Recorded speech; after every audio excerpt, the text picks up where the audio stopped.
Great. Okay. I'm going to talk about icons today. I love icons. I paint icons from time to time, and we have them everywhere in the church. And I'm going to talk about some fun sort of history and information about how they work and stuff, but also why they're important to us. Okay. Um, and I'll start with this icon, kind of give an idea of how the Orthodox Church, how we relate to icons. So this is an icon that is in Mount Athos in Greece. Mount Athos is a whole sort of peninsula with a bunch of monasteries or men's monasteries. There is sort of, if there was an Orthodox Vatican, that would be it. And this icon is in a monastery there, Vatopedi, and there's a story about this that is sort of playful.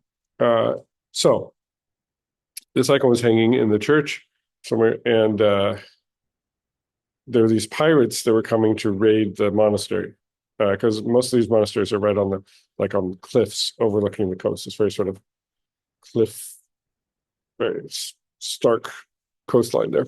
These pirates are coming, and the Theotokos, Mary is going to warn the monks that the pirates are coming. And in the icon, the hand of Christ moves up to hold, like to cover her mouth. And he says, you shouldn't warn them. They're bad monks. They don't pray hard enough. Sort of don't warn them. They have it coming. But she moves his hand away so that she can speak and warn. She speaks out of the icon to one of the monks and warns them. And they were able to sort of escape up into the mountains before the pirates came. You get them. So that's the story of this icon. I think it's very sort of playful that the icon itself moves and has like in the sense comes alive in this interplay. And it's not that Jesus didn't want them to be helped, but sort of pedagogical. It's like they should be working hard at their prayers or whatever. And like the relationship of monastics to the Theotokos is so special, like because she's ever Virgin Mary, and yeah. By the way, stop me at any point. So I'm going to talk about. It's going to be kind of weird in there. In Greek rhetoric, I would have had these things for me at one time, but the word, first of all, for color and light is the same in Greek, but light is, if you think of enlightenment, right? Light is a sort of knowledge and understanding that comes to us, and we use the word this terminology in Orthodox hymns all the time. Illumine our minds with the teaching of your gospel. We say, we call baptism and chrismation illumination. And then, but when we know things, it inspires us to do what is right, the wise actions. And so this is the traveling from knowledge or seeing things and understanding to doing what is wise. This is sort of the Greek idea of how wise actions come about, right? Another thing we have to keep in mind is in Greek rhetoric, teaching equals convincing people to do something. It's not just transfer of information. And so, as an example of how in the Bible this principle comes out, this is from Philippians. St. Paul says, whatever is true, whatever is noble, whatever is right, whatever is pure, whatever is lovely, whatever is admirable, if anything is excellent or praiseworthy, think about such things. And he doesn't just mean sit and have it in your mind. He means do these things. So Greek rhetoric is always calling you to contemplate that which you should emulate. You're contemplating because you want to be like this. So with that in mind, look at some of the. I think I skipped. Did I skip one? I skipped one. Yeah. On the right, we have a statue of an ancient Greek statue of a philosopher. Okay. And there's several things going on when they make this statue. First of all, on the surface level, it's made out of stone, and they're trying to make it look alive because of the cloth. It's especially masterful how it looks like soft cloth that sort of flows and has folds and creases and so forth. They try to make him look like he's really standing and about to move, right? Because he's not standing with his feet right beside each other like at attention. And he's contemplating. And at his beside his feet is a bucket with scrolls in it, which means he's someone who's learned and he reads a lot and so forth. And he has a sort of toga. I don't know exactly if it's called toga, but he's sort of a man of leisure, or he doesn't work hard with his hands. He kind of sits there and thinks. And you might put this statue in this square to kind of show people that learning and wisdom are worthwhile and worthy pursuits. Right? Along come the Christians, and they borrow this language of the clothing, the symbolism of a scroll, the older man and his whatever. They borrow this for example, the apostles. So the apostles over here are dressed exactly the same way. They have a scroll. The other ones have these books, like gospel books, right? And I'm going to read the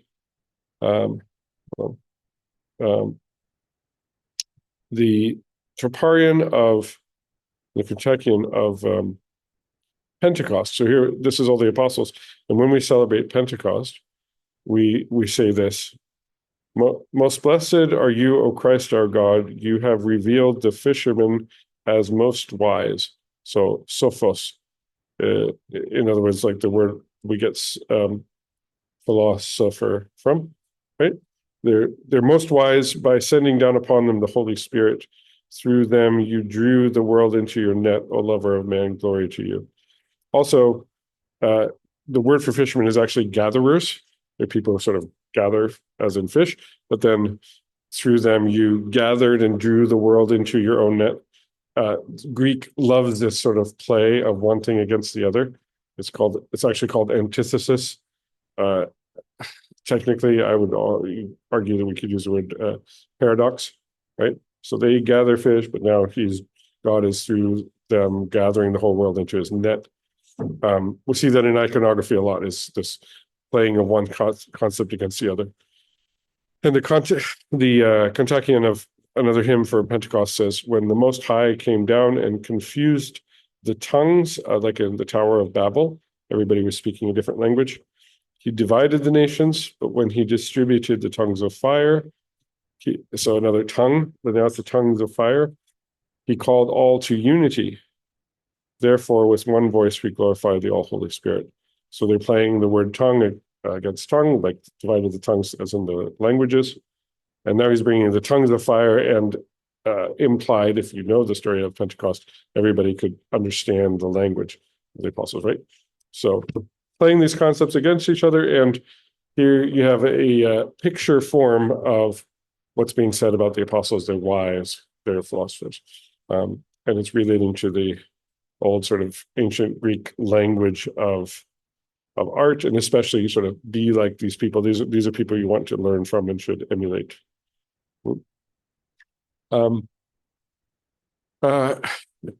Another thing you can do is show the opposite. These are people you don't want to be like, right? I'm just going to move this tiny bit over so you guys can see the full icon. This is an icon of the betrayal of Jesus, right? When he's arrested. And I'll read the text. Sorry, a projector, it's not quite, you can't see everything, but I'll read the text. When the glorious disciples were enlightened, again, there's the light, right? They were enlightened at the washing of their feet before the supper. The impious Judas was darkened, so dark and light. He was darkened by the disease of avarice, and to the lawless judges he betrayed you, the righteous judge. Behold, this man, because of avarice, hanged himself. Flee from the insatiable desire which dared such things against the master. O Lord, who deals righteously, with all glory to you. Okay, so on the surface level, the playfulness of, or I don't know, playfulness. The disciples were enlightened. Judas was dark, right? Light, dark. There's the lawless judges, like that's the Sanhedrin and Pontius Pilate, who condemned Jesus, and Jesus is the righteous judge of the universe. But the even more important is, like, don't be like him. And in icons, anybody good should always have a, sorry, where's my thing? Anybody good, like Christ here, if they look not in the center, you're going to see part of their face. You're going to see it. It's called 3/4, right? You can see this one's bigger. You can see more of this face, but you can always see this eye if they're good. If they're not good, if they're very sort of menacing, like Judas here, you can only see half of his face. That's an iconographic way of saying this is a very shifty character. Plus, he has this mouth that looks kind of, I don't know, and these eyebrows. I mean, they're showing him as he's meanie, right? So is this guy, these other people are coming to arrest Jesus, and this one, and they're coming with sticks and swords and whatnot, right? So that's saying, don't be like these people. Look how ugly and unpraiseworthy they look. You don't be like that. So it's either telling, it's exhorting you, be careful that you aren't like one of those, right? So icons are exhortation, really. Here's another one of the same icon, where Judas really looks ugly. He's giving Jesus a kiss. And these other guys, you got all these pointy things pointing at Jesus. It's like one, two, there. It's like Jesus is the center with all these rays coming out, all these pointy things. Anytime you have something very pointy in a picture, it really draws your attention. And was it Peter cut the ear off the servant? I don't know. He's got his halo. Anyway, yeah. So icons are sort of, a lot of times they will paint a scene in the Bible to help you sort of be there virtually and to consider the lessons, the icon. Yeah? Yes. I noticed in a few of those faces they're looking directly at us. Like in the one before, yeah, like that one there, really above Jesus to the left there is one too. This guy? Yeah, he's kind of like looking in our direction a bit. Like, is that just represent anything symbolically, or? I don't know. He's also in 3/4. Like, the one side, that side of his face is not as big as that side of his face. But most of the time when the saints are depicted, their stare isn't directly at you. It's the pupils of their eyes is up towards the next to the top eyelash, and it almost looks like they're looking like a little bit above you, or like they're looking up towards God. And the one exception I can think of is there's one icon of Christ. I don't think I have it in this presentation where one eye, so his right eye, is looking sort of up. It's a soft gaze up towards heaven, or kind of towards you, but not. And the pupil is round, but the left eye, his whole left side of his face is a little bit more gaunt. You guys are nodding. You know this one. This is a from Sinai. It's beautiful. I love that eye. It's my favorite one, I think. But the left side is a little bit more gaunt, and the pupil is square, and it's looking straight at you because this is the righteous judge. He's accusing you, or possibly he's saying to the sheep on his left hand, "Go," and the sheep on his right hand side to come to him, right? So it's left and right. So yeah, someone looking straight at you is very unpleasant, and they're supposed to look like ravenous beasts, coming against Christ, and they're behaving like animals. That's the worst thing you could do. I mean, we don't want to behave like animals either, but in the Greek philosophical mind, all beings are in a hierarchy, and if you're behaving like animals, it's both immoral and unbecoming, and in a different way than us. Or in our culture, isn't quite as extreme in its distaste for acting like animals. But okay. So I'd like to ask the question, sort of why icons look like this. I guess we've started to discuss it in terms of icons are rhetorical and trying to exhort you to be a certain way. But some people say that icons are not pictures. that's a nice idea, but the word icon means picture. Uh, but they are pictures, right? They are pictures, but the question is why they look the way that they do. Um, and so what I've got here, it's so strange that we're, yeah. All right. This is, oh, there we go. This is a certain art form on the left called bas relief. Bas is verse French base. It means shallow relief. It's like a statue, but it's very shallow, just coming out of the wall, right? And this was a way that people used to decorate, if you're very rich, homes or public places with a sort of a statue, and you can do statues. And they, in the same way as with the statue of the philosopher, they like to try to make things look alive, especially the flowing cloth. They really like that. And that on the left is how you, hold on, how you depict, the flow and how cloth hangs off it, right? Here is an icon, and the cloth is doing basically the same thing. And so I'm speculating that the icons first were painted on walls, and they were supposed to look like a poor man's bas relief. That you're painting walls and you're trying to make it look as if you've carved. And I believe that I know that in the ancient times they used to paint the statues. They weren't just white. And maybe they even used to paint these bas relief, I'm not sure. But so it's one of the reasons why they have this sort of stylized. I mean, you can see this angel is three-dimensional, but barely three-dimensional, the way that they painted it. And I think it's sort of mimicking that. Okay. Here's an example of bas relief this is a museum in Regina, actually, the Saskatchewan Museum. I like this bas relief on the outside. It's the loons or whatever they're, Canada geese. Here's a bas relief, a very famous one. Apparently, David and Goliath. It's in Venice, maybe, or somewhere in Italy. And I bring this about because there are these mountains, right?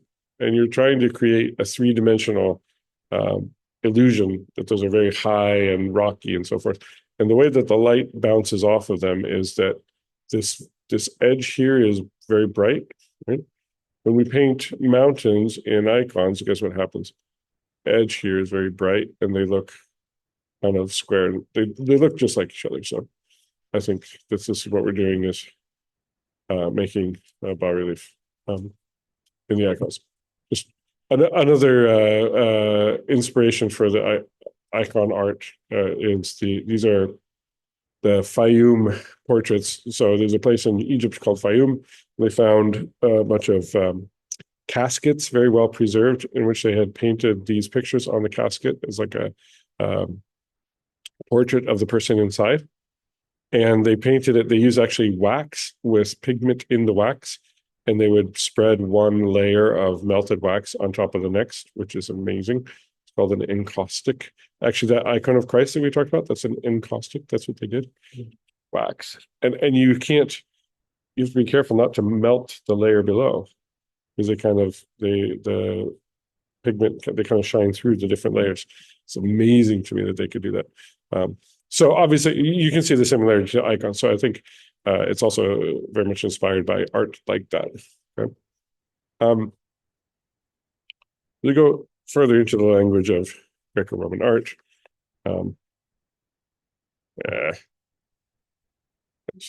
It makes stone come alive. So we're trying to, I've talked about that already, that trying to make this come alive. But let's see here. They have these gestures. There's certain language of gestures. They're trying to portray motion. So not just the cloth feeling like you're there with the cloth, but also these people are moving. Is there some way for me to?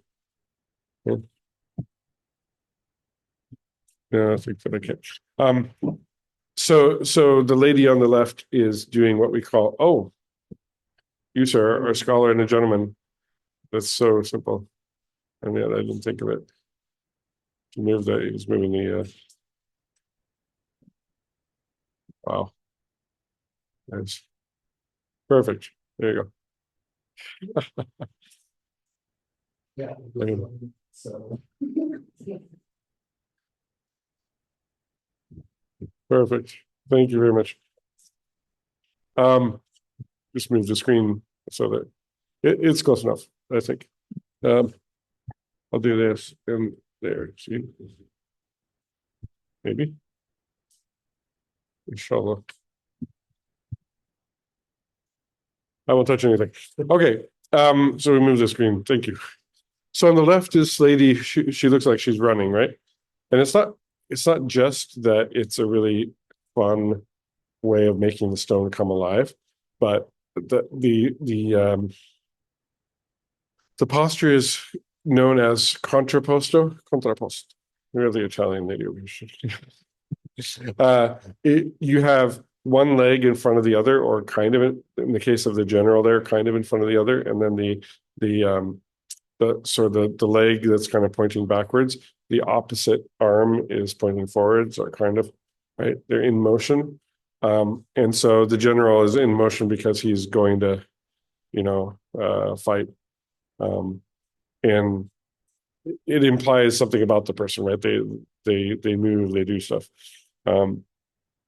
There's also a sort of language, the pictorial shorthand, that the statue on the left is some soldier figure in Greek mythology, maybe Athena, I'm not sure. Some person who's a soldier, I forget. But of course, the soldiers, they have their breastplate and they have a tunic. They used to have a red tunic, soldiers did, and maybe a spear because they're soldiers, right? And so in the icons there, we have Michael. The middle one is Archangel Michael. He's classically depicted as sort of a warrior angel who protects us and fights off the evil. And he has a sword, and he has a breastplate, and he has the red cloak, right? And same thing with the other soldiers further to the right. I forget which ones they are, and it's hard for me to read it right now. But anyway, these are saints who were soldiers.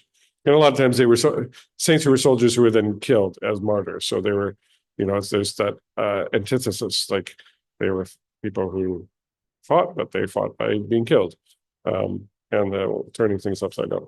Okay? This is also a pictorial shorthand. What I'm showing you is the Statue of Liberty is supposed to represent the concept of liberty, because Greeks did this, where it's not so much a goddess. I mean, they might have talked about liberty as a goddess, but the liberty as a concept, or justice as a concept. And so sometimes in icons, you have little tiny figures that show a concept. And in this case, it's the icon of the Pentecost, and down at the bottom is this person, and this is King Cosmos, is a mythical figure who is holding the whole world. He represents the whole earth, right? So they are going out over the whole world, and they use this little figure. It's not a god, it's not a demon, it's not the Holy Spirit. It's they are going to the whole world, right? And yeah, the halo, by the way, means that they're luminescent. It's like a diffusion of light around them. Like if it was a sort of a foggy night and you have a street light or something, of this the light uses. And always when they're indoors, you usually have this cloth draping over buildings. It just means they're indoors. When Theotokos has the Annunciation, there's or at least maybe not indoors, but you're inside a courtroom. You're somewhere not out on the street and not out in the wild. Yep. So, also um, this is the Holy Spirit coming, but this idea of what's dark in the center is the part of God that is unknown to us and unknowable. It becomes lighter and lighter because God is coming towards us and revealing himself to us.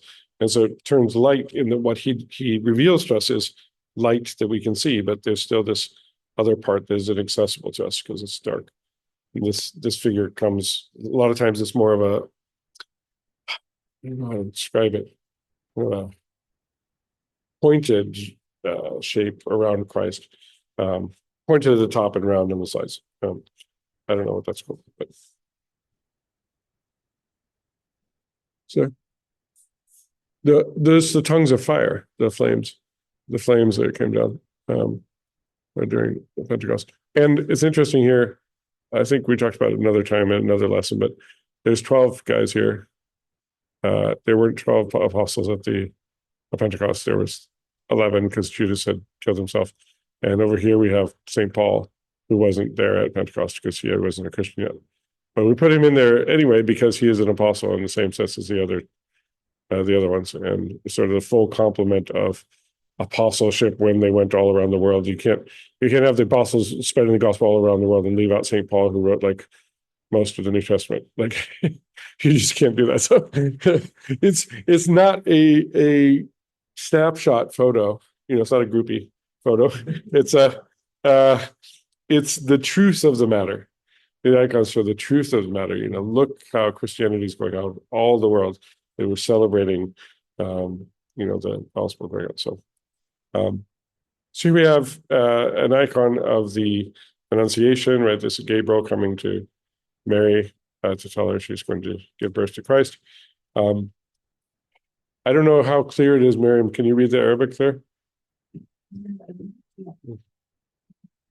It's very faded, and I don't know if it's possible to read it.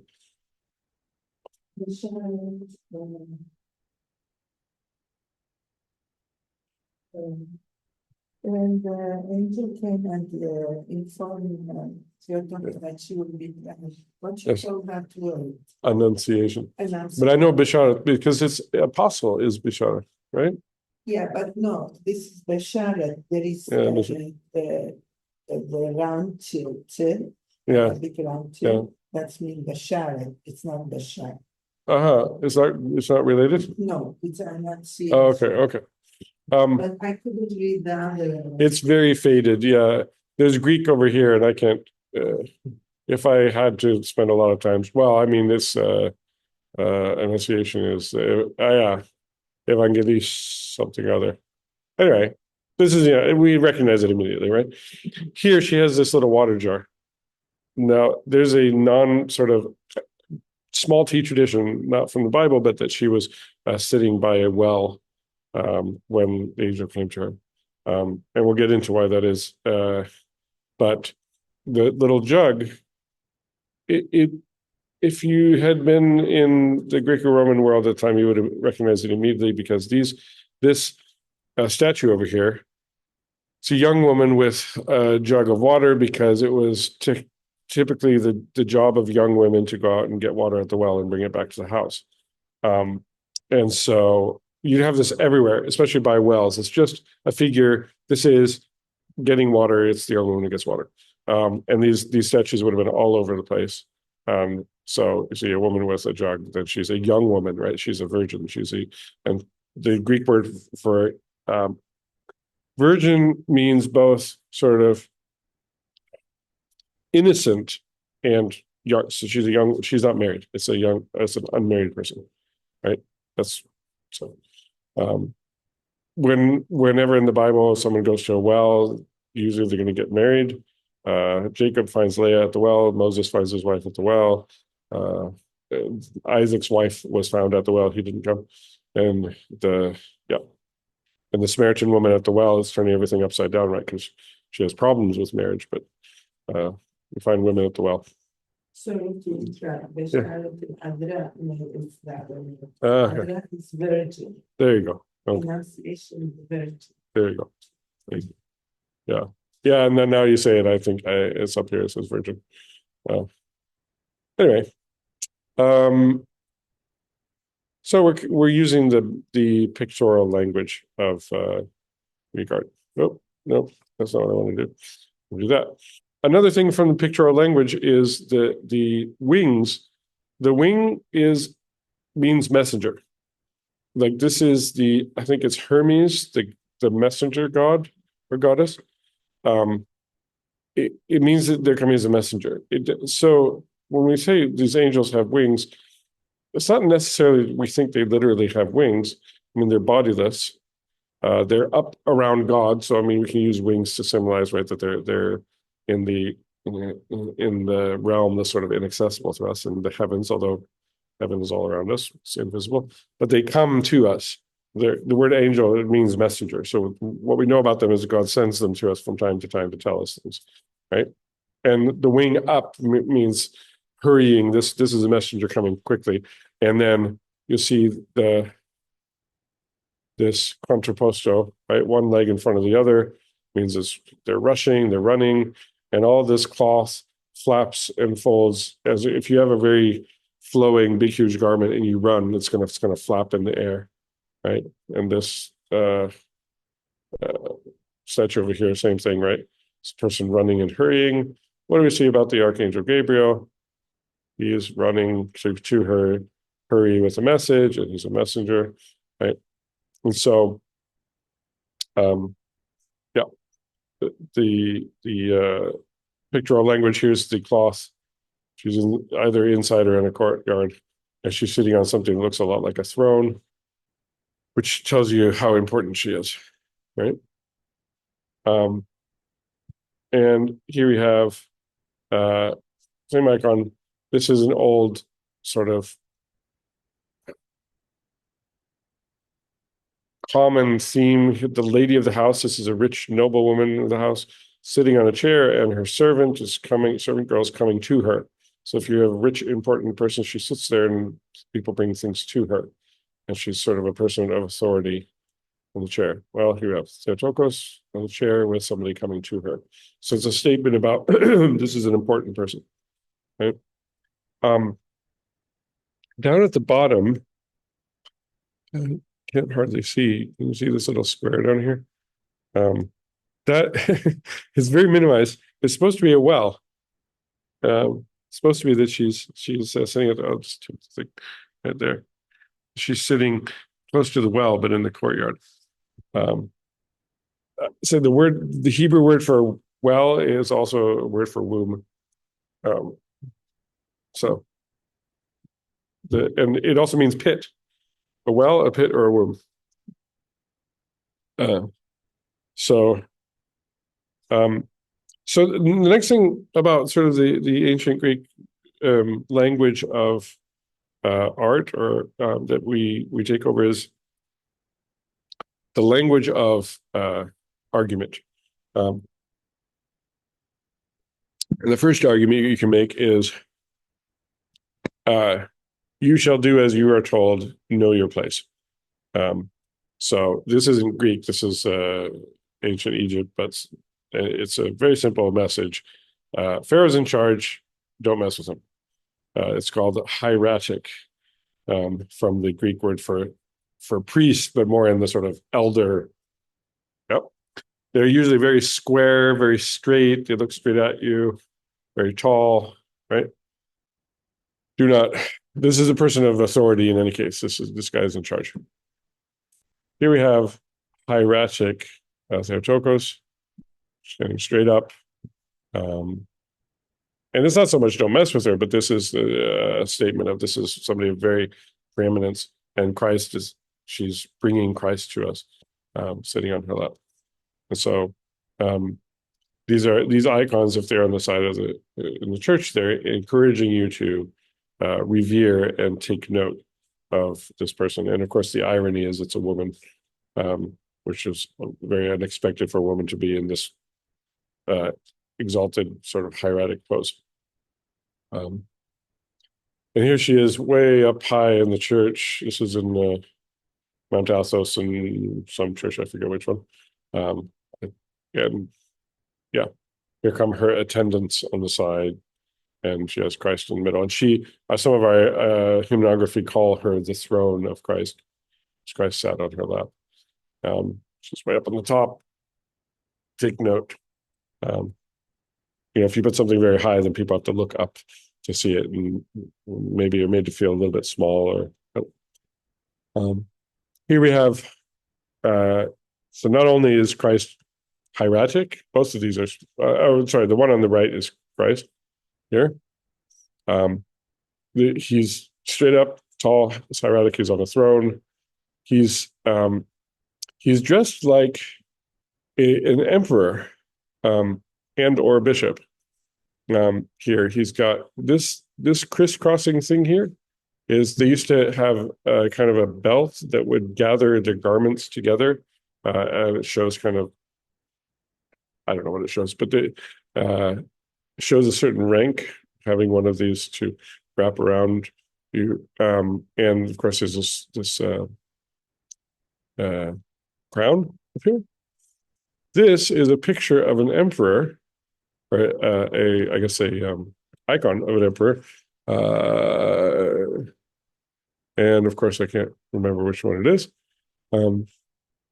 But he has, similar, a crown, similar face to Christ. He's wearing similar clothes to Christ. And this is what you would have seen in real life if you were in the royal court.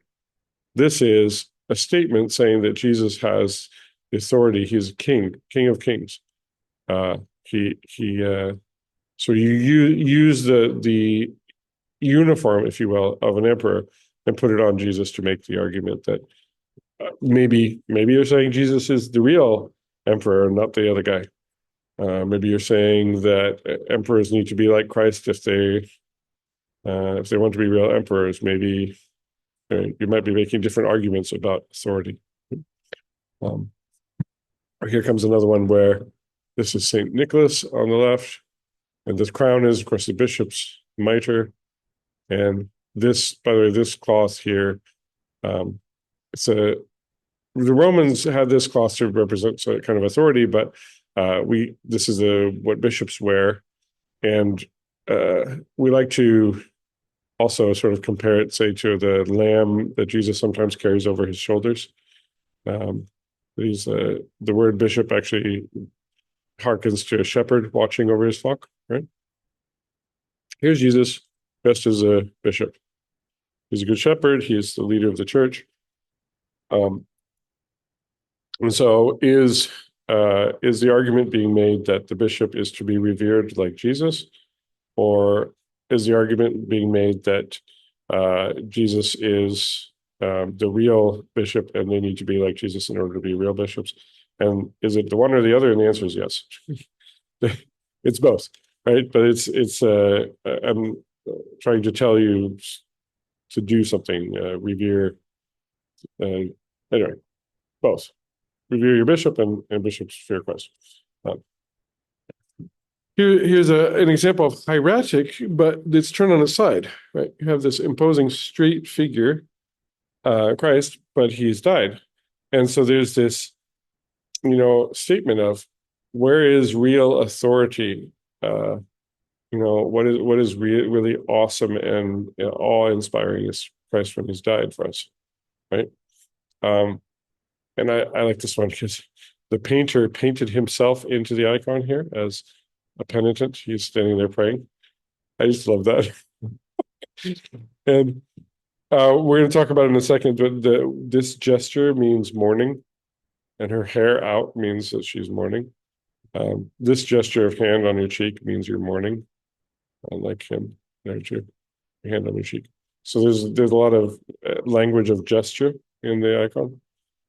But so this icon comes first. This is the icon of Jesus having died, and that you might recognize it from the Antimintian that I brought out a couple weeks ago with that we have on the This is when Theotokos dies and looks just like that one, right?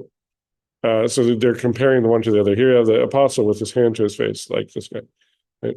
So you're making an argument about what is real authority, or what is really admirable and noteworthy. Another argument, or the antithesis here, is that we all know this one, Mary holding Christ the child. Here, Christ is holding Mary the child, and this represents her soul, that he's taking her soul with him. And here's that thing that I was talking about. It's called the mandorla. Darker on the inside, darker blue on the inside. That's what's unknowable about God, but the light comes to us, and Christ is a lot of light's coming out from him. Okay.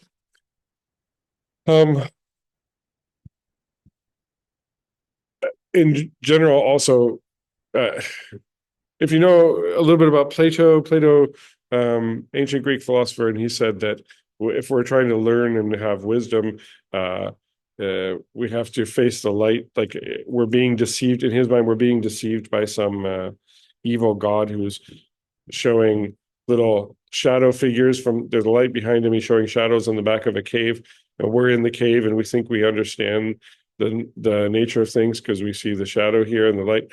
But actually, what we really need to do is come and look this way and see the real nature of things, and that's learning and wisdom, right? So everybody knew that. That's like the basic story behind philosophy and Plato. Here we have an icon of the Theotokos. She's holding this. This is supposed to be like a torch with Christ, the uncreated light, up here. He's the light that enlightens the world. And here we have human beings in the cave, but they're turning and looking, and true philosophy and true wisdom they're learning from Christ, who's the true light. So they've taken the thing from Plato and they turned it on its head completely and redefined. Here we have this is an icon of Christ resting when he's ascended into heaven. He's resting, and he's lying. This whole beanbag looking thing is supposed to be a bed. And he's the eternal youth. I just love that he's finished his work on earth and he's resting. It's a great icon. Here's the same one, but suddenly the Theotokos is there and he's resting in her arms, which really it's a statement about how important, how close Mary is to Christ, her son. And here come the angels with the sponge and the spear from his crucifixion, right? And the cross. These are sort of symbols of his victory over death. And this is the cherubim who are close to him. They're coming to sort of attend to him. It's a bit of an argument about the importance of the Theotokos as well. Another thing about iconography is mimesis. But you see that in one sense we've already talked about it a bit, but we looked at this icon before and how there's a little well down there, a little mini well. Well, there are several cases in which you get things that kind of look like a well or they look like each other. Okay. I guess the original first one you want to look at is over here on the top right, which is this is supposed to be the coffin of Christ. He was in a coffin in the tomb, and it's this granite coffin thing, like the coffins of kings and pharaohs and stuff. Where there's a special word for it, but I can't remember. Sarcophagus or something. So they're making it look very much like a sarcophagus, but he was buried, and here's his grave clothes, right? And the pattern on there is supposed to look like the pattern on granite. It doesn't look very granity to me, but anyway. And of course, here come the women with the myrrh and the angel, and the soldiers fall asleep, and this is the resurrection, right? Well, we have this icon, which is called the extreme humility icon, where Christ is. They put everything kind of together. He's died. He has the crown of thorns. His hands are tied, the wounds, the cross, the sponge, and the spear. And again, it represents the grave, right? This stone figure like that, the pit. Here we have the women at the well. I'm trying to think that an angel coming to them at the well. Honestly, I forget which one this is, but this is supposed to be a well, but it looks a lot like that, right? And they got the granite and everything. Oh, no, I know what it is. It's the Annunciation. This is so there's Mary. This is a much bigger well. I mean, a big one. And she has a few ladies attending her, right? So but again, the well is partly she's a young woman. She's a virgin, right? She's not married, and so she's at the well, maybe to get water or something. And there's the connection between well and womb, and that also this is the place of the death of Christ is a big part of her life, that she's going to be intimately connected with God who dies for us, all those things. And so the one thing looks like the other thing looks like the other thing. And here we have the manger and is made to look like it's like a sarcophagus, like a casket, because that's what he's come here to do, is to die for us, right? And here's the bed again. That is iconography language for a bed, the sort of beanbag chair. I don't mean to be irreverent, but it's just and here we have these. There's in the icon of the resurrection, these sarcophagus tombs that he's pulling up Adam and Eve. By the way, this is Christ pulling up Adam and Eve, and you have King David and King Solomon and John the Baptist, and anyway, over there that he's pulled up from the dead. All right. Also, want to show this mimesis of various cases where there's sort of a distance from one side to the other and water in the middle. This isn't so much that she's at a well, but she's at kind of a river. They got this water coming down the middle, right? And it's actually Romanian up at the top, says Bună vestire. Well, here comes an icon of the baptism of Christ, theophany. You see, there's mountains on one side, mountains on the other side, the river coming down the middle, and Christ is a hieratic figure. And you can see this is a gesture of serving and of worship and awe. They're kind of leaning towards Christ. They're coming with a cloth. If you have a cloth over your hand, you're like a servant ready to serve. And then John the Baptist has that, but he's also has the face looking upwards, sort of the awe and reverence, like this angel has a face looking upwards towards God, right? But that sort of split earth with the cliff and mountain on one side and the other is this one's supposed to look like that, I think. This one's made to kind of look like it's hearkening to the baptism of Christ. These little figures are not demons, they're not sea monsters, they are symbols of water and the deeps, and the water as a concept, as a place where maybe it's sort of mysterious and death can happen in water. It's a bit scary, and Christ is coming into that to save us by going even down into the depths. Here we have another case where you have mountains and a cleft space in the earth. The one of the Theotokos looks and reminds you of this. So she's connected to both, right? She's the one who gave birth to the Jesus who was baptized. She gave birth to Christ who rose from the dead and pulled us up out of the pit. So the mimesis means the one thing kind of looks like the other and causes you maybe to remember the other, and kind of causes you to make a connection. I've already kind of talked about. So here's another gesture, the language of gesture of longing, right? The women are straining towards the tomb of Christ and they're looking up towards God. And yet the angel's wings want to point back towards the Theotokos, and he's sort of respects them because he's looking at them. This is a very modern icon. This is I really enjoy the icons by this iconographer. His name's George Cordis, but it's a little bit. It's not quite that traditional, but it's fun. Here we have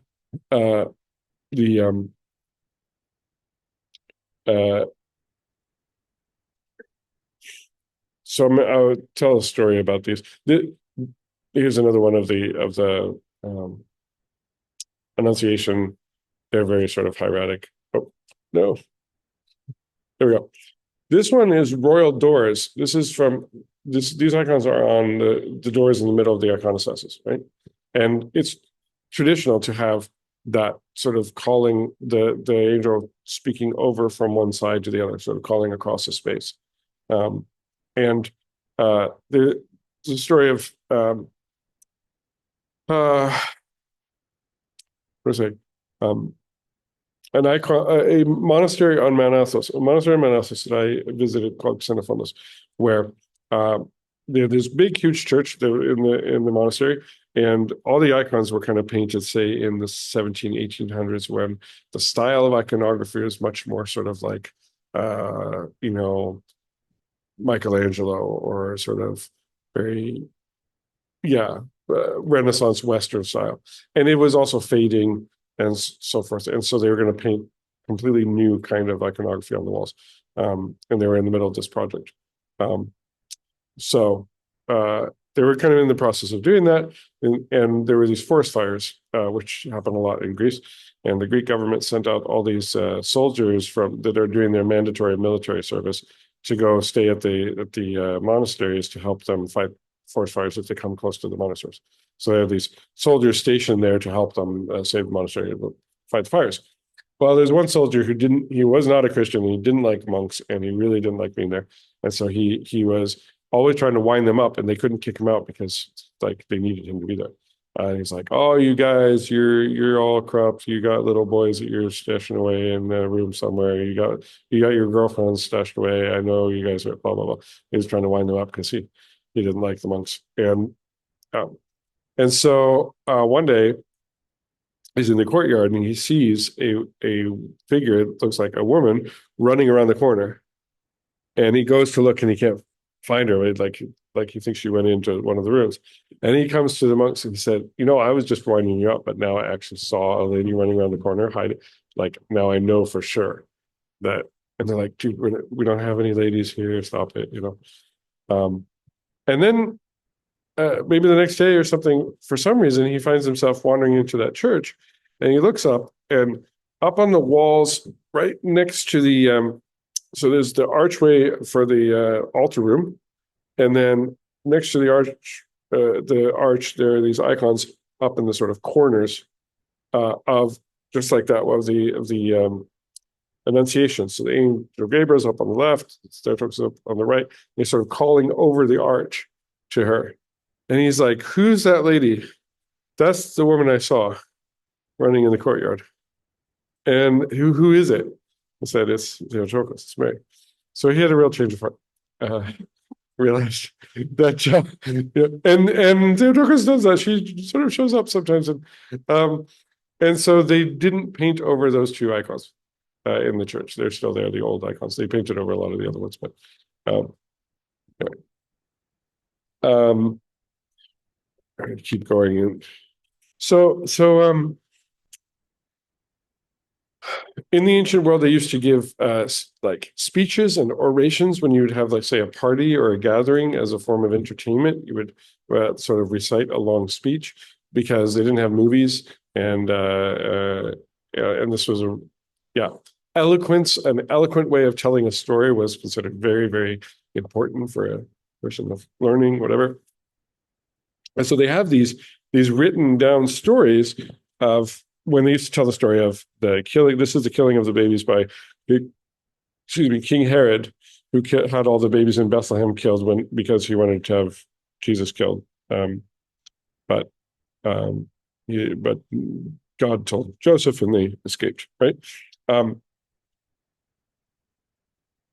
So we know the story, the written story that people would tell as a oral story first. We know this, and they tell a story about how King Herod had this wild look in his eyes, like a lion. Right? When you're telling a story, you want to make the person's personality and character come out and make.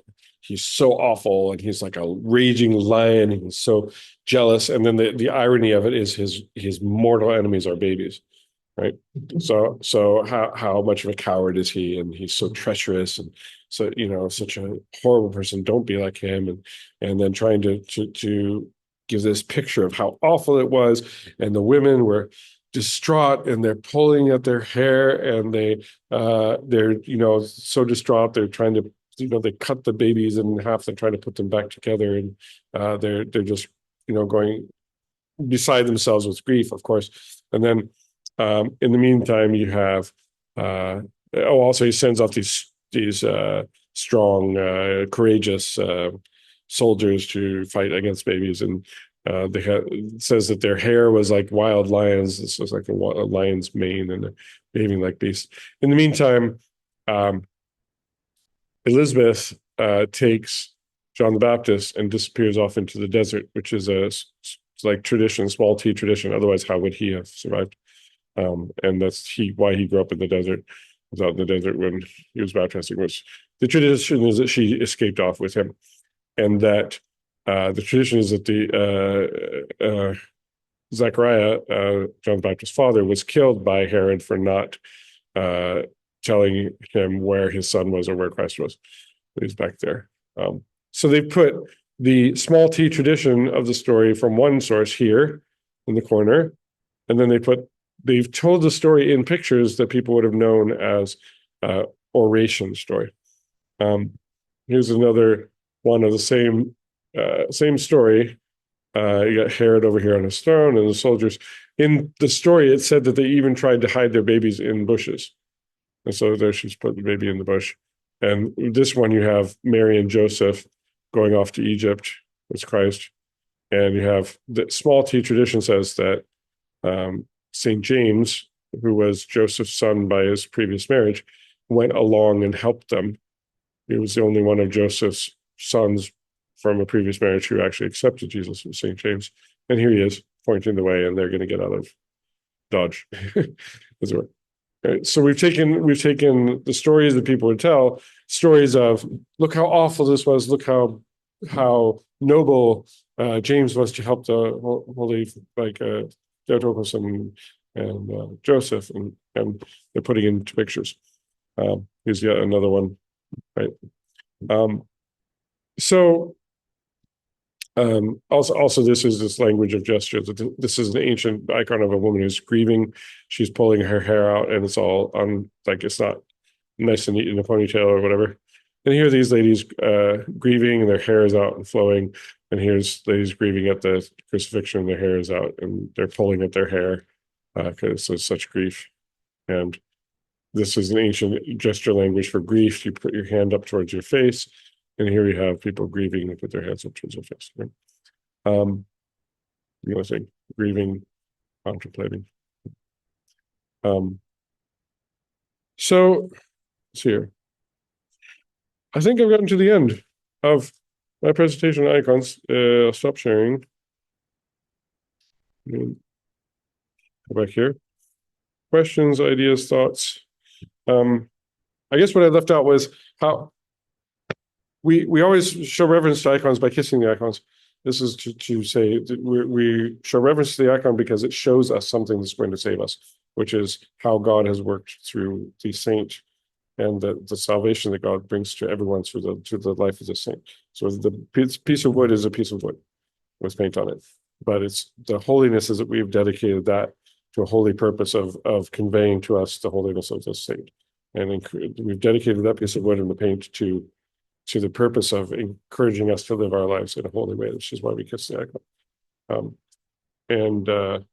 After there was a period of time when they tried to outlaw icons in the Byzantine Empire, and a few different emperors that outlawed it, probably because Islam was on the rise in the East and was threatening the empire, and Islam was iconoclastic. They didn't have any images, and said that the Christians were idolaters for their images. And so they thought, well, maybe the Muslims are right. Maybe we shouldn't have images. Maybe God's angry with us. Maybe that's why the Muslims are winning. So they wanted to take away all the icons. And the church eventually said, absolutely not. We need our icons. We must have an icon present when we celebrate the divine liturgy. We must have icons in the churches. We must, because they show us with the light, right, and the color to enlighten us about how God has saved the world. So I had to add that one. Anyway. You're welcome. Yes. Like, can anybody just make an icon? Yes. However, make an icon. There is a certain language of form and color and so forth that the church uses. It is good, especially if you're going to put the icon in church, that you use the same language, because this is sort of the way that we do it to stick within the tradition. It's not necessarily theologically absolute. Some iconographers say that, that this is like canonical from the church.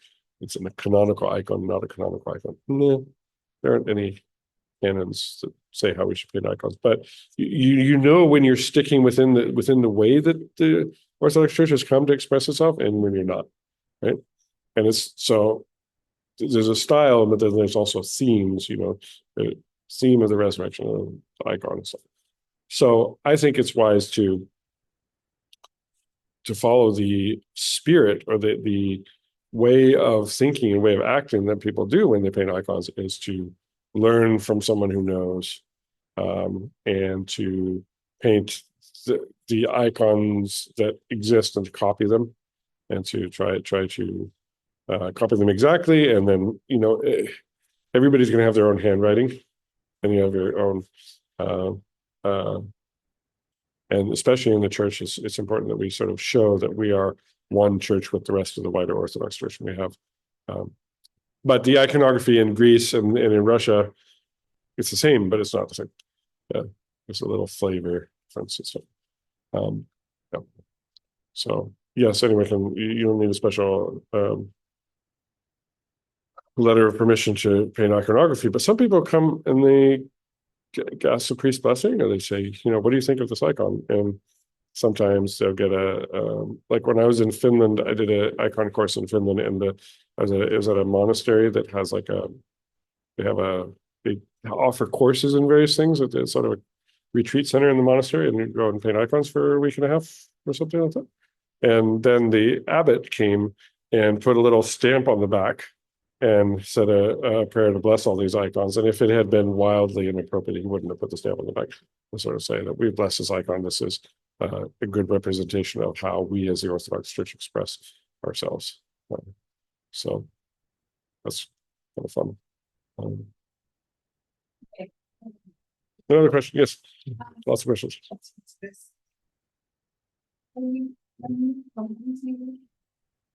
There's like the two, one with the camera. And then there's two up front. In our church, that happened to be the two at the front is most common in Orthodox churches. The fact that we have two in the back is more local. Just Okay. happens to be. Okay, so that's not like center.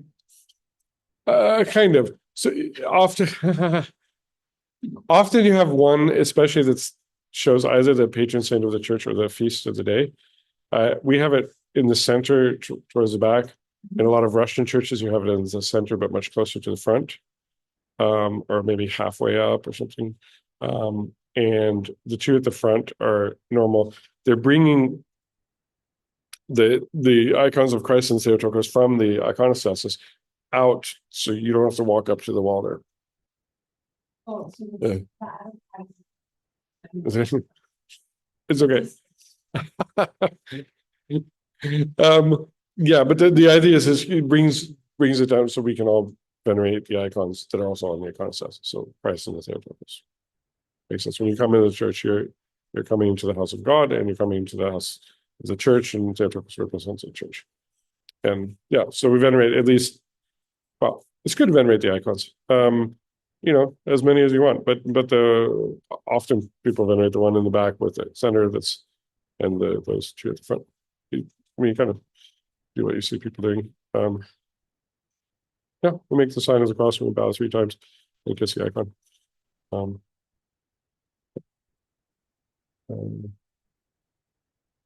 Other questions? What is that? Small team tradition versus that. Okay. I've heard that before, but I have no idea what it's Can of worms meat opening. No, no. Small T tradition, having those specific icons in the church. That we just talked about, having like the one at the front here and there and the whatever. It's not dogma. If you didn't do it, you're not a heretic. You're not saying something that's untrue about God. You're not teaching people to do things that they shouldn't do, like immoral things or so our tradition, big T, is the teachings of the fathers. It's not in the Bible, but the Bible is part of our tradition, the most important part of our tradition. You're not big T tradition would be our liturgical practice. It's not up for discussion. It's not up for reinterpretation.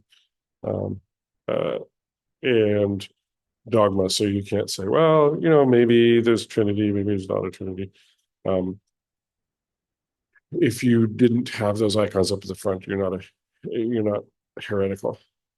You're not maybe not respecting the way that Orthodox Christians tend to worship. If you just sort of say, I just decide, no, we're just not going to have those, take them out. It wouldn't be good. It wouldn't be respectful, but it wouldn't be heretic. And when it comes to the story, I said small T tradition about the stories, like with Elizabeth and John the Baptist going out in the desert, or Saint James accompanying Joseph and Mary. That's not in the Bible. It is in other stories that Christians have Orthodox Christians have loved and sort of kept. And that some places they're written down, but in documents that we don't consider scripture. Are they absolutely true? Yeah. Amongst that tradition of not biblical, but we like it a lot, is the story of how Mary came to be born. There's a document that tells that story. I think the story was told long before that document, but it tells it, where her parents, Joachim and Anna, were barren. They couldn't have children. They were old, kind of like Abraham and Sarah, and they prayed and they were given a child. Tells the story of the Annunciation. Tells the story about the murder of the innocent children and that part of anyway. It's called the Proto-Evangelion of James. It's not Bible. We don't read it in the church, but it tells. We do have the feast though. We have the feast of the birth of Mary. Well, we know that she was born, but we sing hymns about Joachim and Anna and so forth. We have the story of her entering the temple at 3 years old and living in the temple. It's not in the Bible, but we celebrate that entrance of the Theotokos into the temple. Sometimes in the nativity icons, you have a picture of Saint Salome, who is one we know from the Bible. It's helping to wash off Jesus when he was born. That's from the Proto-Evangelion of James. She was there kind of as a midwife. It's not in the Bible. So we have elements of this stuff that comes into our iconography. Small T tradition. If you want to say, no, I don't buy it. I don't know why. It's a very Western thing to say. You have to prove it to me, otherwise it's not true. But it's not. It has not been declared by an ecumenical council to be the truth. So that's small T tradition. That's lots of. Nowhere in the Bible or in the ecumenical councils is it written that you should make the sign of the cross, but use the sign of the cross. Just as an observation, one of the things I do appreciate about the Orthodox Church, in comparison to our Protestant, let's say, cousins, is the fact that there is iconography there. Like, I've gone to some Protestant churches, and you're just like in like a conference room. It seems like you're just kind of okay. Well, what are we doing here? Like it doesn't. Yeah, it just makes it feel very irreverent. Actually, so yeah. Yeah, it's coming to all of our senses, right? That we are body and soul, body and mind, and so God comes to us through sight and taste and touch and smell and I think for example, the Reformed tradition, which is very much against icons in church art, is it's just the mind. You're going to read the Bible, you're going to hear a sermon about it, and it's speaking to your mind and your ideas at the expense of maybe. Although I understand kind of what they're reacting against in the high medieval Catholic Church and their statues. We pretty much never have statues in the Orthodox Church now. A lot of people say it's not canonical, whatever. There are 0 canons forbidding statues, but we just don't like it, and so don't do it, because the whole church has pretty much agreed informally by their practice that we don't do statues. Right? Well, that's one thing. In the high medieval church, they did not only statues; it was sort of over the top, and the the agony of Mary watching Christ die was almost just as important as the agony of Christ. They were sort of so overly dramatic and And I can understand why they'd be like, the Pope and the indulgences and the corruption and so forth, and they all kind of saw it as one big package. They just rejected it all. I get it. I can feel a lot of sympathy for that. Can we say this, say that these icons are actually documents? Yes. So it's like a photography today. So before church was very important place, then people would go over there and in order for people to understand something easier, then of course there's a pictograph. Yes. There's icon, there's a photograph actually, something, and then people see, like for example, I was in the monastery, there is a sabor in Ras. Ras is one part of Serbia, very old, and long time ago there was a sabor or congregation, and that could be forgotten, forgotten by whoever goes in a church sees that. So it will never be forgotten because it's on the board. So it's some kind of document. Yes. And you cannot make it in Russia. They have academia for art. They have these people who study how to make new types of icon and to restore the old ones. So highly praised artist. Yeah. There's really a lot to be said for excellence. There's somebody taking the time to be excellent and to learn. People study years and years and years to do iconography. It's not appropriate to paint like on the walls of the church something that's going to be really permanent without having been excellently trained. There's a very lot of experience and detail and so forth that goes into it. So for sure, it's a document, yeah, and it's not just a record; it's also an exhortation, like be like this person. But yeah, Some moment in time needs to be preserved. Yes. So it can be preserved orally, which degrades over the time. Like I tell you, you tell your son tells his son. So it's completely different. But when you have on the wall document, it never changes. It stays forever. So basically, that was that's the reason why that was so important. And it also makes it present now. Yeah. Like when you're telling the story, like the King Herod story, I mean, it is present now in a sense that this is the Bible. We read it now, like with God, for God, all time is present always. We're sort of living there. We're in the midst of. We're always kind of in the midst of the world sort of attacking us for our faith and injustice and so forth. And when we have the icon of the resurrection, the resurrection is reality now, also, not just 2,000 years ago.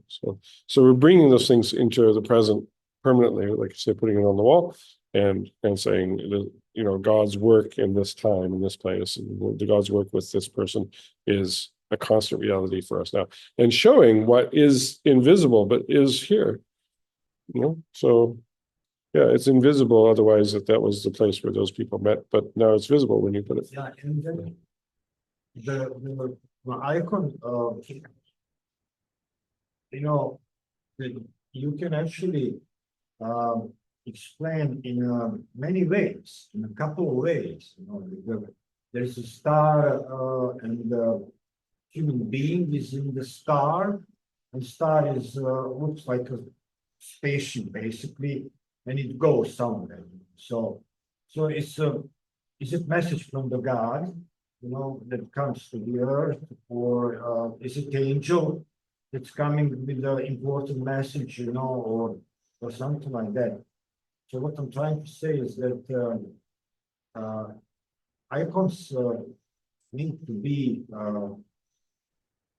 explained in a proper way. Mm. You cannot just, say whatever you want.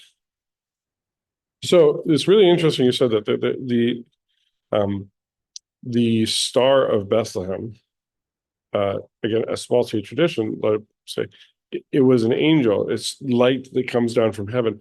If you look up, I've always wondered this my whole life. You look up the star in the skies, and there's a star that came to rest over the Bethlehem. How? And all the stars are moving all night, right? And they come up the next night. How on earth did it's way all these stars are up over top? Like, how did they know this star? Said no, this was a light that comes down from heaven. In the some ancient languages, really, it's implying an angel came and led the wise man to Bethlehem. Yeah. So we don't paint an angel, but we paint this sort of star coming down, in this ray, and then it's kind of close to, very, very close. See if I, well, I can't do it now, but one of those icons I showed in the presentation of, yeah. So it's good it creates a conversation. Icons create a great conversation. When people come in and sort of want to know a bit more about the Orthodox Church and sort of visit and whatever, I'll take them around and show the icons. It's riveting. We had the first year I was here, and the beginning of the school term, we went to the university, and they have a day when all these different clubs and organizations will put out like a table and explain what to the new students, what. Yeah. And so we were there, Orthodox student. We were going to have like a student young adults group, and I had a bunch of icon prints that they were all in the office when I started. They had all been there. I'm like, I just give them away. They're just standing here. So it's different icons out, and started conversations. People would come by. I was like, what are these pictures? Interesting. Always when I've met Iranians, people from Iran, they're mesmerized by the icons. They're not as claws out against Christians as the Arab speaking Muslims. I don't know why. They're much more. They have mystic quality. Yes. They have mystic Yes. quality, and that's what immediately attracts you. Yes. Yeah, so this icon of there's this icon of a chalice. It's like big, huge chalice, and Jesus inside of it, the Christ child inside the chalice, and it's known as the bottomless cup, or the that never finishes, because Christ himself. This is the blood of Christ in the chalice. Alcoholics have a lot of times had a very special relationship to this icon. A man who I went to an icon course with him, and he had a very bad problem with alcoholism, and then thank God he kind of turned his life around, and he's a professional iconographer now. And he just said he and his wife they were both alcoholics, and they would just sit there and stare at the icon. It just spoke to them, that what you're really, really looking for in the cup is what you really need. What you're looking for is Christ. So they don't have power. God has power, but he works through them. He has chosen to work through icons in so many ways. You're absolutely right, Jagan. God's speaking to us a lot of times through these icons. And it's just part of our experience, as a church. these not churches, Protestant in Norway or Sweden, even Scandinavia. Those are mostly Protestant churches. Yeah, right? Lutheran. They don't have anything. Oh, they do. Yeah. It's unusual, but like the Calvinists were more anti-icons. Right. Lutherans, they have icons. But they don't venerate them the way that we do. And there was different times when they did and didn't have them. I should revise that. They do now. For a long time, they didn't. And some of these churches, though, that like the older churches in Sweden, I happen to be like really interested because I lived there and I went around. They had been painted like Orthodox churches, just all the walls and the ceiling was paint. Very, very simple painting. It was more like line drawing and colored in, because they're simple, but everywhere. And in some of the churches, they painted over it with whitewash later on in the Reformation. It wasn't right away in the Reformation. It would have been like in the 1700s later. And some of them, they just left them. The whole time they were there. I left them. They're I've gone. never seen it, you know. No? I should show you pictures. Another time I'll show you, and I can send you some. Because I was so interested when I lived in Sweden. I went and took all these pictures. It's beautiful. One of the churches, they sort of washed away the whitewash, and you can see they sort of restored them. And there's different philosophies about restoration. Sometimes, oh, we're going to paint the paint back on it, but it's not the original paint. So I think the philosophy now is just get what you can out, but don't add anything to it. Anyway, yeah. But you're right in one sense. So those paintings were done before the Reformation. A lot of them, some a little bit after, and Lutheranism went through a anti-icon period, and now, well, they don't really believe in very much of anything, but they do like our icons. They think they're kind of fun. So, I'm sorry to be so flippant, but I mean, So are they similar to our icons or? yes and no. I mean, they're not similar in skill level, but there's one thing is a similar thing that Jesus, they have halos, and there's always a cross inside the halo, like with ours. There's always a cross in the halo, and they have this flowing robes in the Jesus holding his hand like this Yes. to teach. They have that more or less. They just do this, but they have Jesus sort of teaching. They have, yeah, very similar. But the ones that have survived, they're very simple icons.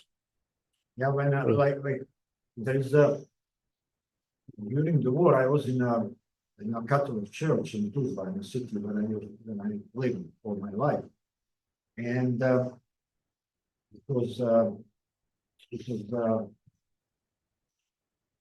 electrical reduction. Like there was no power anywhere in the city except in a church. No, so we would go in the church.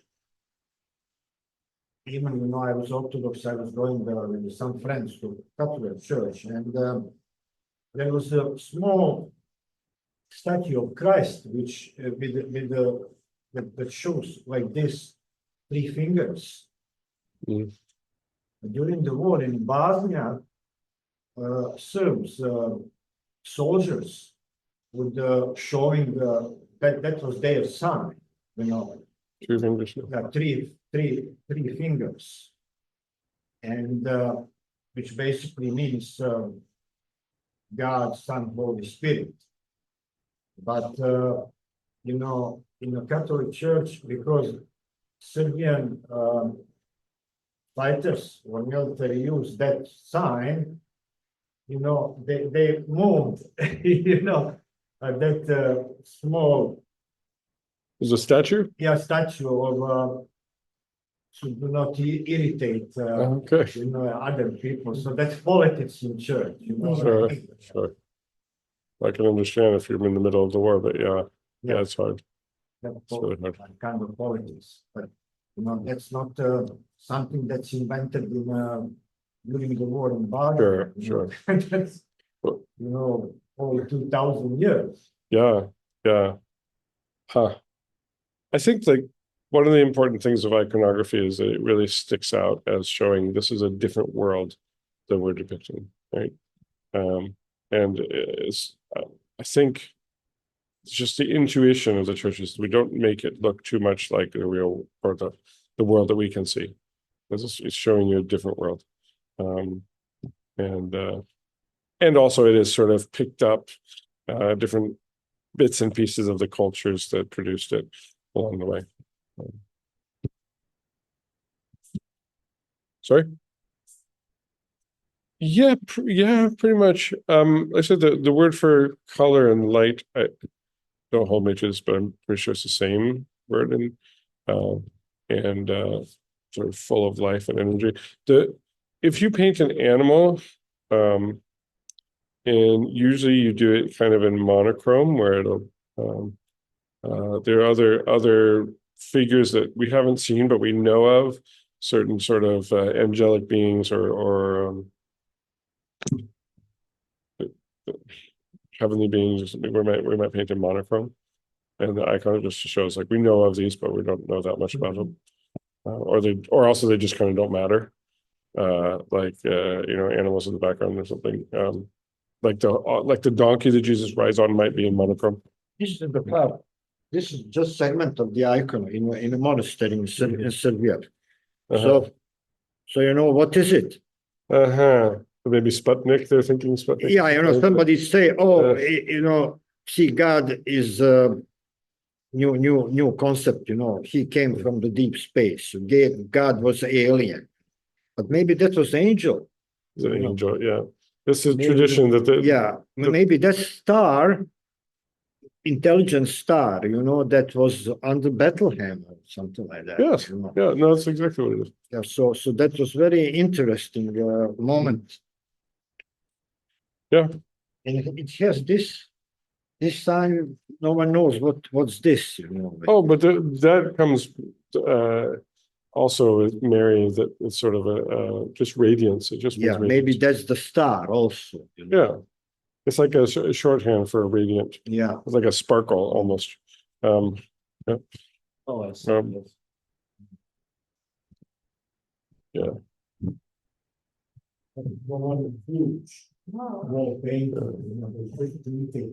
So they're baking into the tradition that the star was an angel, actually. Yeah, there's such great iconography in some of these older monasteries. It's very old. It's very playful or very alive. Like the person who's painting is very sort of like, I want to tell you a story. It's very expressive. I really like about these. Yes. Happy.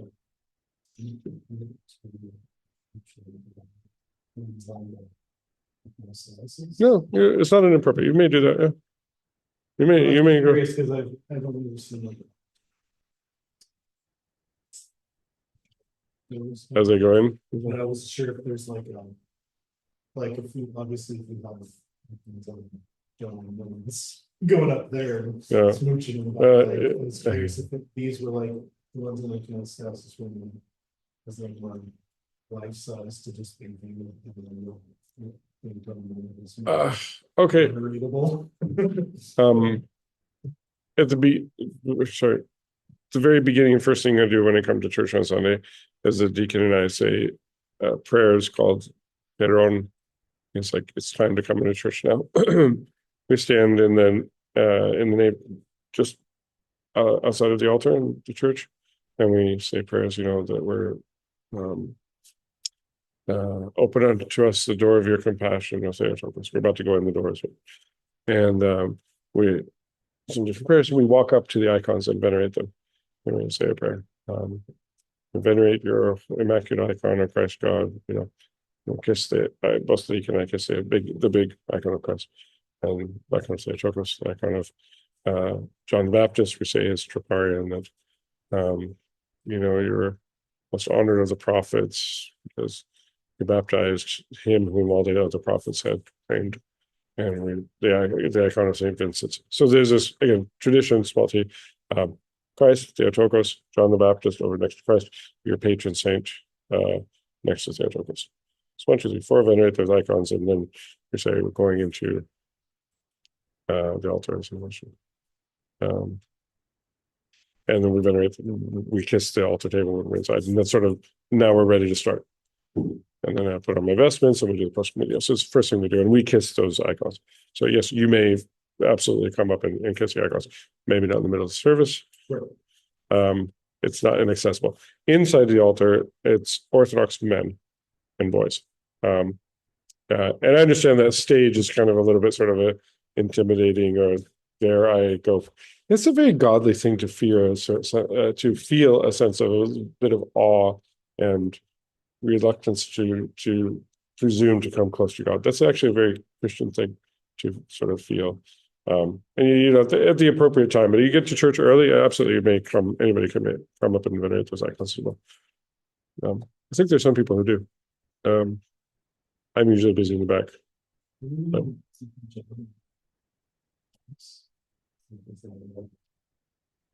He lights the lamps. It's not ceremonial. Yeah. No, yeah, just light them.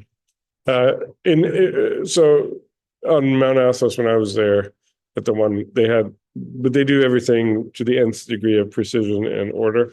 And they had a guy he's the lamp lighter person. And at this point, he goes around, he'll blow out this candle, that candle. And this one should be on here when you're praying. And then now, at that point, he lights 1, 2, 3, 4, 5, those ones. And then, and they had this big, huge chandelier with sort of different rows and layers of these candles and stuff. And he would go around and he would light like only, I don't say 4 of them at one point. And we were there for Christmas. And so actually the Divine Liturgy of Christmas, they lit almost all the candles. There was a few they didn't light. Those are for Pascha. Nearly all the candles. And it's just so much light. And then they started, they had a little rod with hook and they started swinging it. And it was swinging like this.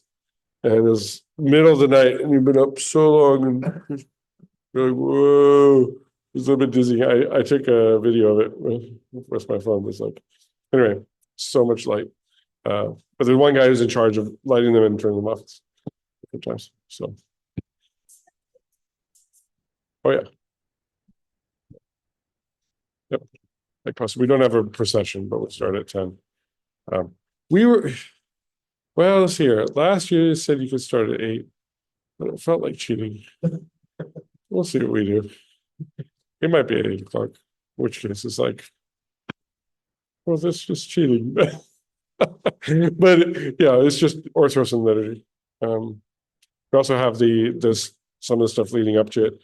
A liturgy in the morning of Christmas Eve, like we did in Pascha the morning, Saturday morning. We'll have this year, we're going to have a couple of baptisms on Christmas Eve morning. Or let's see, will it be morning? It might be more like afternoon. Yeah, I forget. Anyway, there's the royal hours that come on. Sorry, it's different if Christmas is on a Sunday, and I forget what it is this year. It'll be in the calendar. But yeah, we do late Christmas.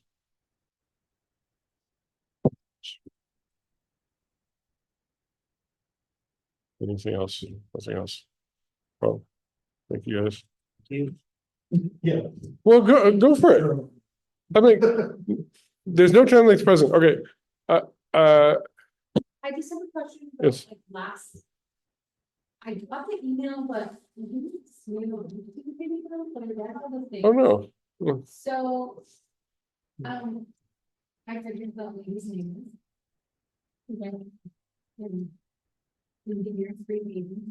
Oh, Aguirre. I'm not gonna, he's not gonna roll. Of course, yeah. She was talking about the traditions that they're following. But she doesn't mention that they're keeping the Sabbath the same way that the Jewish people keep the Sabbath. And I'm just curious if, like, the new Christians, whatever they call themselves, the way, followers of the way, if they, like, went away from keeping the Sabbath strictly, the way, like, sun up to sundown, or, I mean, sundown to the sun up, whatever it is, no, sundown to sundown. If they didn't do that, or I'm just, do you know I'm asking? I do. When did Saturday Sabbath turn into Sunday or something like that? They're doing a lot, like they're like fasting on these days, and we doing services on these days, whereas like Sabbath is like, I mean, the Jewish people that I know, they use disposable dishes because they're not doing work, they're not turning on light switches, they're not, you know what I mean? Like they're not doing those kinds, like they're not using their phones because it's work. And so I'm just curious. If you know, I don't know if that's like in my wood, history or that. Yeah, there was over time a tendency to try and make the Christian religion very sort of stick out as distinct from Judaism. So for example, pretty early on, the Jews had a fast that they would do every Tuesday and Thursday. And the Christian said, yeah, we'll fast twice a week, but we're not going to fast at the same time as, and it was, I think, I'm speculating it was because, well, not speculating, I know people tried to have one foot in each tradition if their family was Jewish. And I mean, you understand, we read the same Old Testament, and so they moved it to Wednesdays and Fridays. And Sunday's the day of the resurrection, and it's always been the day when we gather for the Divine Liturgy, sort of transfer the whole, this is our holy day, this is our Sabbath, even though the word Sabbath is still the word for Saturday in a lot of languages. For example, French, help me out here, Francois Antoine, what's the name of Saturday in French? Samedi. What? Samedi. Is it from Sabbath, or I have no idea. is for day, right? I think it is. It's like Sabbath day, but it's sort of kind of mushed together as a smaller word. Anyway, So, yeah, sabato in Italian, in Romania it's sambata. Anyway, I think the origin of that is Sabbath day. Anyway, but eventually it kind of became Sunday. It became the day when you're not doing much work. We've never been as I don't necessarily say I want to be disparaging of the Jewish way, but making even the tiniest details an expression of our faith, like they do. I don't think they think that God's going to smite them if they wash the dishes or something, but we've never done that. We've said work is work. Okay. Yeah, it's good to close your shop on Sunday. It's good to spend the day praying and going to church and resting. right, God's day, 6 day work, 7 day rest. Yes. And he said that for the sake of, also for the workers, so that the boss wouldn't make them work on that day. Yeah. Not for his sake, it's for our sake.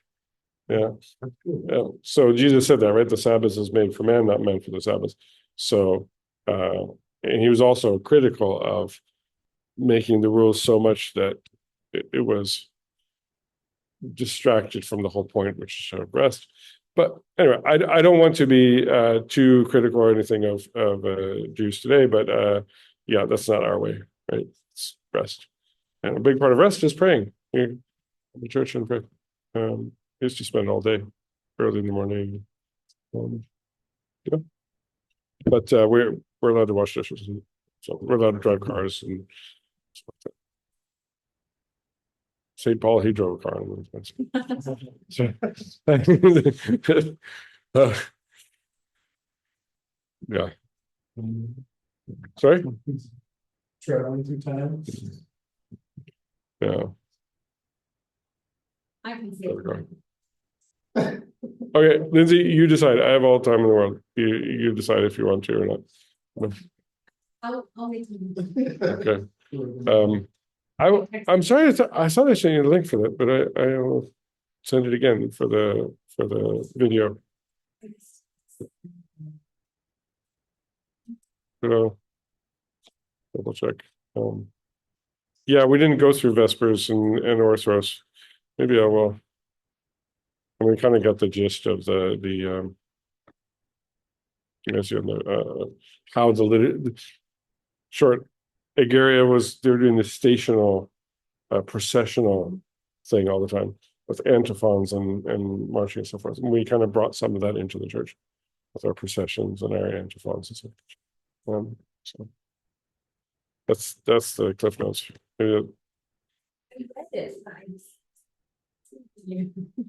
I'm sorry. I'll send it again. Good. Thank you, guys. Yeah. Good night. Good night.